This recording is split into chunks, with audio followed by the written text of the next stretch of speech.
We are African, and we happen to be in America. We're not American.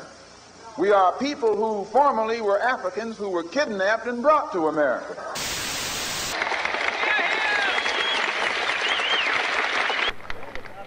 I am happy to join with you today in what will go down in history as the greatest demonstration for freedom in the history of our nation.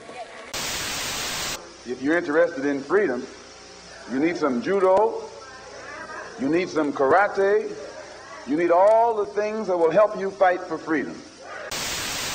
Combattants de l'indépendance, aujourd'hui victorieux, je vous demande de faire de ce 30 juillet 1960 une date illustre que vous garderez ineffaçablement gravée dans vos cœurs pour que ceux-ci, à leur tour, fassent connaître à leurs fils et à leurs petits-fils l'histoire glorieuse de notre lutte pour la liberté.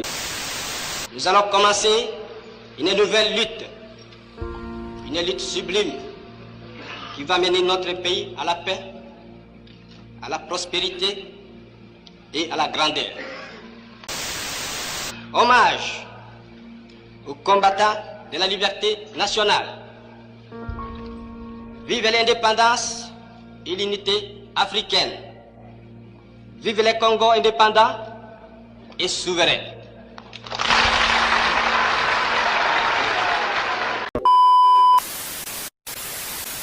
Bo remarqué eloko nini na ba video oyo euti koleka.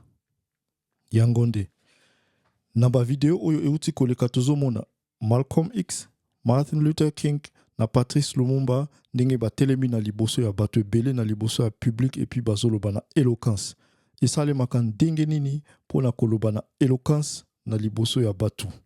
Na uti kotanga livre na silisi livre yango eza Magic of Public Speaking. Na livre oyo ba détaillé ba stratégie ya ko captiver public, ya koloba na éloquence na aisance na liboso ya public. Alors, na vidéo oyo na ko résumer contenu ya livre oyo, à la fin yope okoyeba ndenge nini okoki kosala pona ko captiver public soki ozoloba na liboso ya batu ebele.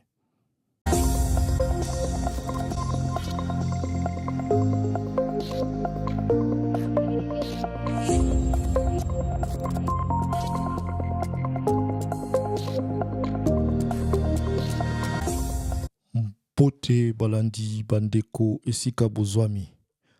Tokutani lisusu lelo pona sujet ya sika.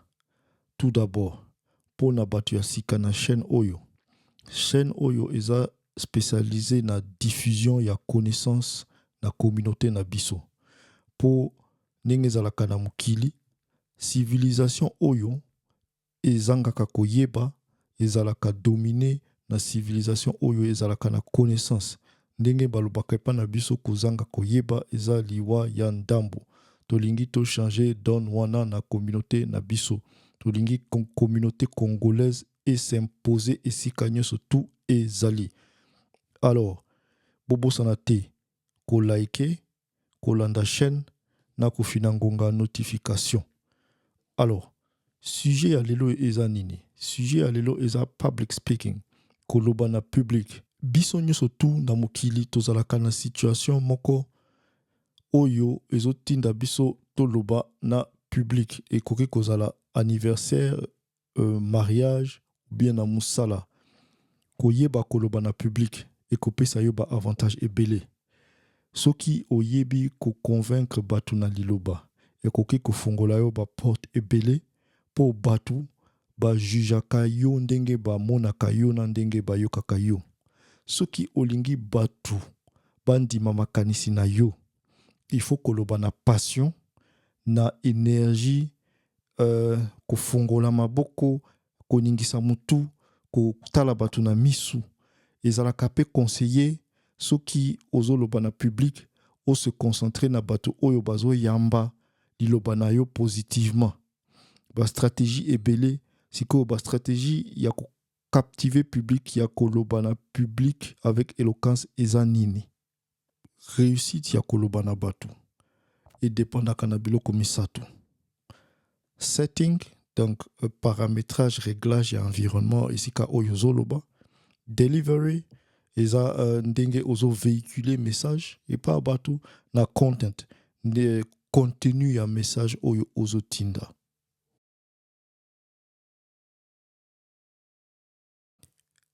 Na liboso, il faut koyeba que okokiko loba na liboso ya audience nyonso te. Soki oza mutu neti olingaka science to philosophie et que public audience oyo eza na liboso na yo wana balingaka science te balingaka philosophie te, alors ekozala mieux ou éviter audience wana po bako motiver yo te. Point mususu oyo eza important, il faut kolata kitoko. Mais côté wana na kanisi ba congolais bako décevoir biso te. Il faut kolongola ba chaise ya vide ceux qui osent la conférence pour opesa impression te que batu bazangi ke bazalaki désintéressé. Il faut éviter ba distraction. Donc ceux qui portent moko eza kufungwama pour éviter que makele la libanda ekota. Distraction mususu koki kozala climatiseur eza makasi. Batu bazoyo kamalili baza plus concentré à koloka pullover plutôt que koyoka yo. Mata na podium na but ya ko changer vie ya batu na audience. Il faut pensa euta motema. Soki ozo banga koloba na public koma avant na podium pour se familiariser na environnement wana. Pour en fait la philosophie balobaka que le manque de connaissance conduit à la peur. Donc pour ozo zanga koyeba yango wana nde ozo banga. Na speech, introduction ezalaka maximum 3 minutes. Introduction ya malamu ekoki ko faciliter yo intervention. Ezalaka na but mibale. Ya liboso koyebisa batu but ya discours neti pona nini baye na conférence. Ya mibale ko inciter batu bazala curieux baluka koyeba. Okoki ko poser question. Soki botali vidéo oyo lisusu na ebandeli, ngape na ebandeli na posaki question. Ndenge nini basala kapo na koloba na public. Pesa pe ba indice ya nzela okozwa pona ko répondre question wana. Oza na 30 secondes pona ko captiver batu balandi. Po batu ba desidaka na ba 7 premières secondes soki bakolinga yo ou bien bakoyina yo. Wana eza psychologie eza prouvé. Ezalaka extrêmement difficile ya kobongisa yango na sima. Stratégie oyo eza décisif. Pomoni pona nini na Congo ba prophète bazo bota maneti ba mayebo. Eza po bazo utiliser consciemment neti inconsciemment stratégie ya ba promesse. Bazo promettre bato ba voyage, ba mariage, ba mbongo, ba misala. Eza extrêmement puissant. Eskochaka bato. Soki botali vidéo nanga na ebandeli ngape na pesa kibino promesse. Na ebisa kibino na suka ya vidéo oyo okoyeba ndenge nini yope okoki koloba na public. Okoki pe kobakisa phrase neti okozwa ba technique oyo batu ebele bayebi te. C'est wana eza stratégie ya promesse. Point mususu oyo eza important eza koloba te na koyebisa yo ou bien na kolakisa yo. Loba plutôt okoyeba ou bien okokokap. Po batu bazalaka ndenge balobaka na anglais me-centric. Elakisi égocentré. Eza instinct ya survie, eza normal. Batu balingaka kozala bango na liboso.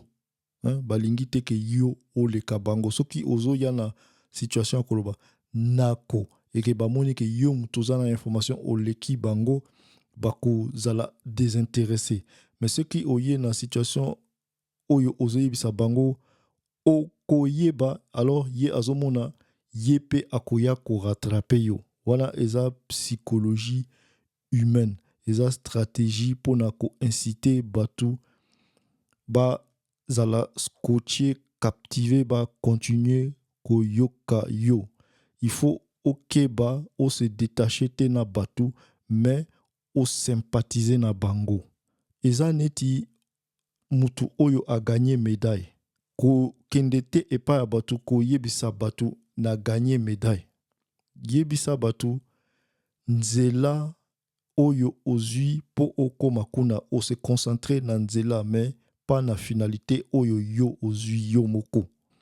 Soki olingi kotinda bato basala eloko moko, lakisa bango ke oza neti bango.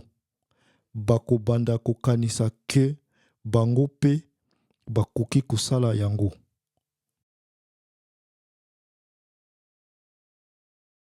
Kobosana te kopesa audience plan ya intervention na yo po ba koka kose référer bayeba soki baza na point 2 ou bien na point 3. Spécialement soki discours eza molai. Soki okomi na conclusion okoki lisusu ko zongela ba point wana mbangu oyo o énuméré et ko permettre bato ba mémoriser ba point wana plus facilement.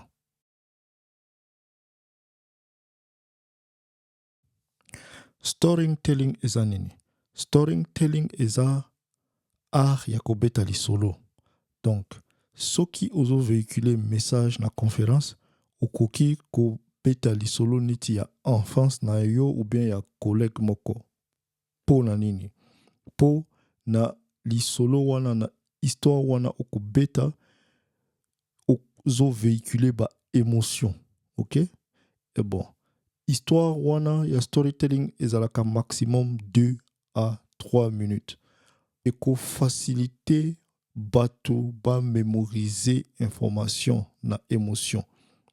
Émotion eleki logique na liloba.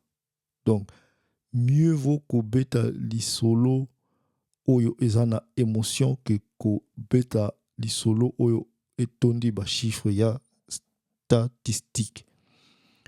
Importance ya kokotisa émotion eza pe bato nyonso partout na mokili bazalaka na 6 émotions. OK? Ozala na Chine, ozala na Congo, ozala na Pérou, ozala na Norvège. Bato bazalaka na ba 6 émotions wana. Il y a liboso le plus important, kobanga, donc la peur, koyoka somo, kokamwa, kosilika, kozala déçu, na kosepela. Soki o utiliser ba émotion wana na histoire na yo et ozu histoire wana ou accompagner intervention na yo na histoire wana okozala na succès. Kobosana te ko utiliser ko bimisa ba phrase neti imagine ou bien par exemple po okoki en fait ko déplacer batu na mutu na bango, na mitu na bango. Batu bakobanda ko mona biloko oyo ozoloba neti soko ozoloba imagine oza na métro mutu akobima sika aza wana na mutu na ye akokoma na métro.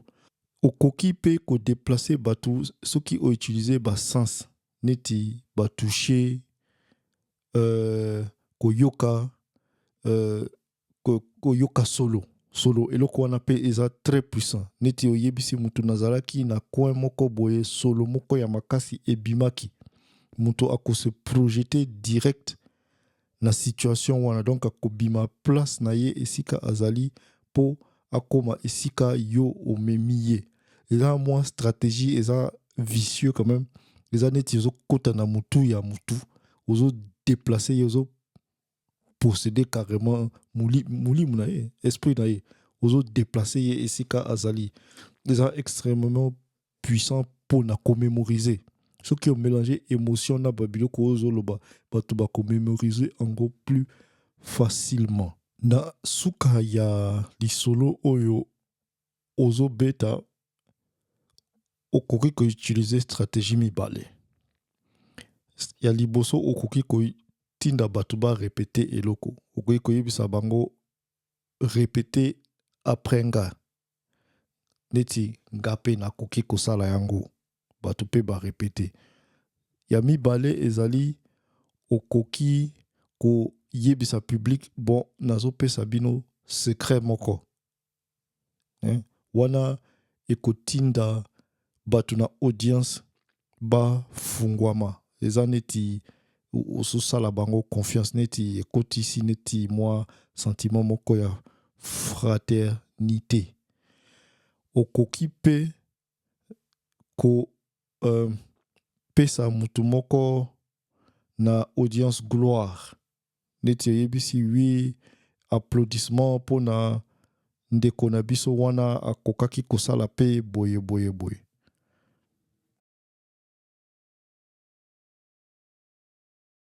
« 7% ya communication esalemaka na liloba 93% na nzela mosusu bato ebele bayebaka yango te.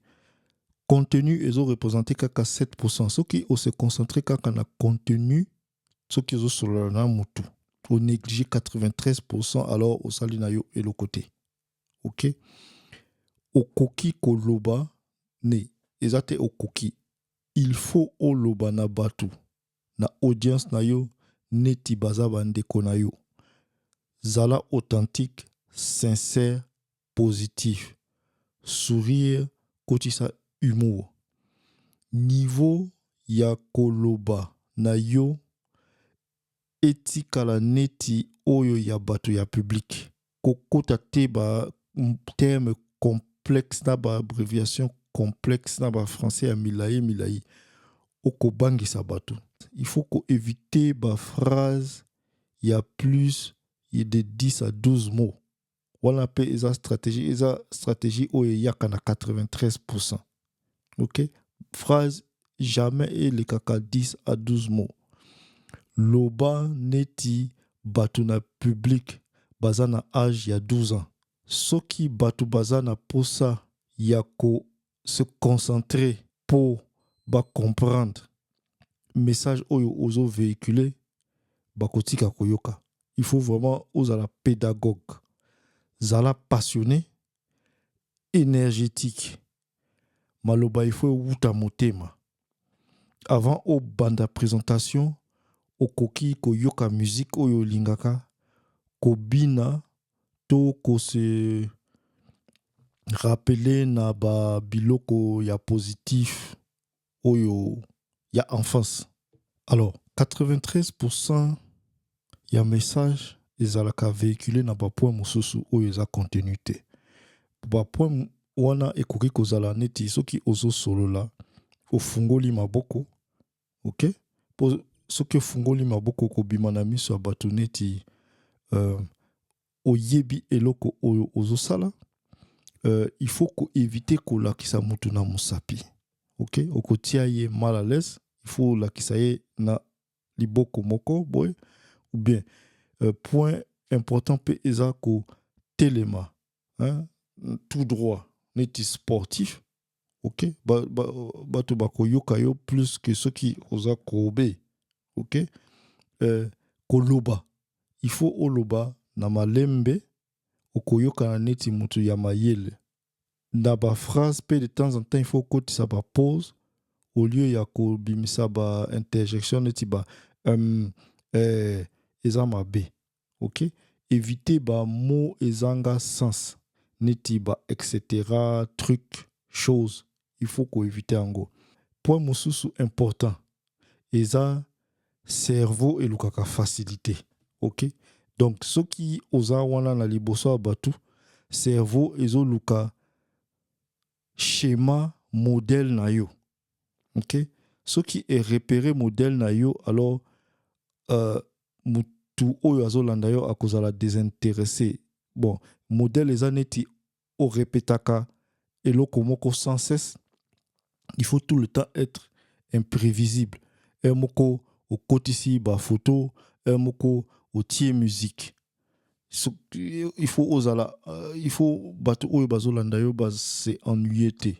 Point mosusu oyo eza important eza stratégie ya misato 3 et le quoi est très important même dans software design ba utiliser kango même ba architecte apparemment pour na mutu chiffre 3 wana ezalaka important ce qui ozo pesa ba exemple il faut au limita kango na 3 batu ba ko mémoriser yango mieux neti ezolo ba na kendeki na wenze na sombi ndunda madesu na loso ce que lobi ba 3 wana batu ba ko mémoriser yango plus facilement que ce que lobi 4 ata ce que lobi 2 bon eloko wana nga na ko expliquer yango te mais na yebi que même na software design chiffre 3 wana ezalaka important. Pour la présentation, il y a PowerPoint. Auteur apesi moi ba type à lobby que ce qui ose ça la PowerPoint, il faut au la qui ça plus ba bilili que ko introduire ba mot. Donc slide moko il faut un maximum 8 mots. OK?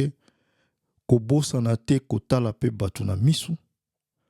Et selon auteur et le kwananga na comprendre en côté à lobby il faut côté le mana droite il y a slide donc en face il y a audience et en à gauche donc ce qui audience azota la yo il faut ôter le mana gauche et puis na droite ôter slide na yo na ebité pour na nini à lobby en mais explication na ye zalaki pour batu batangaka de gauche à droite mais néanmoins na comprendre tes explications là.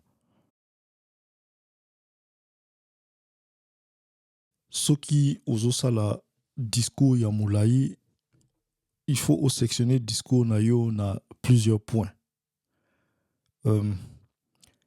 Maximum auteur a conseillé maximum 6 points. Bon ngabo ko na respecter ngote na vidéo oyo. Mais selon Yé, il faut peu qu'on respecte règles, il y a transition.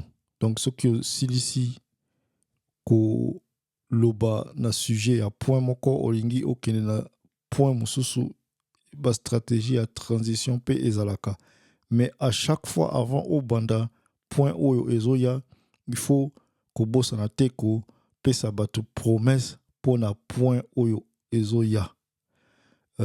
Il faut au pesa audience ba indice ya oyo ba ko découvrir po bazwa posa ya koluka ko yeba. Conclusion eza décisif.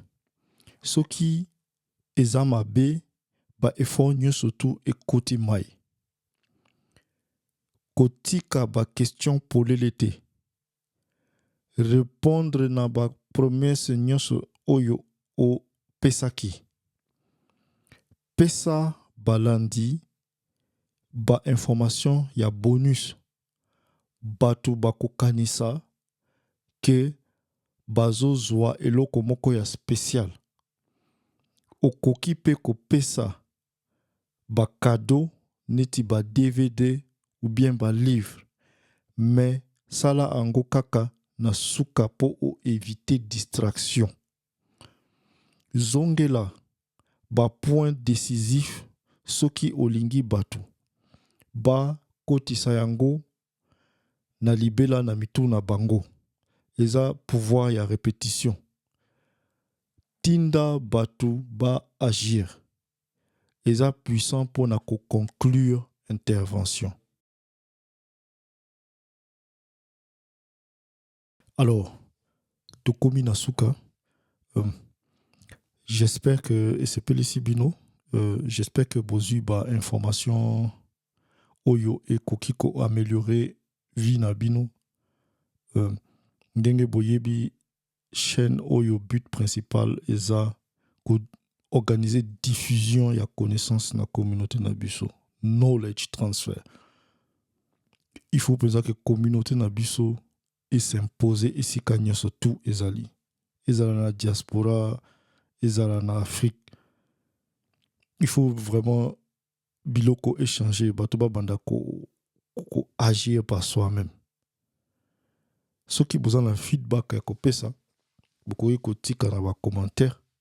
Ceux qui est l'occasion où on a corriger ou bien par amélioration.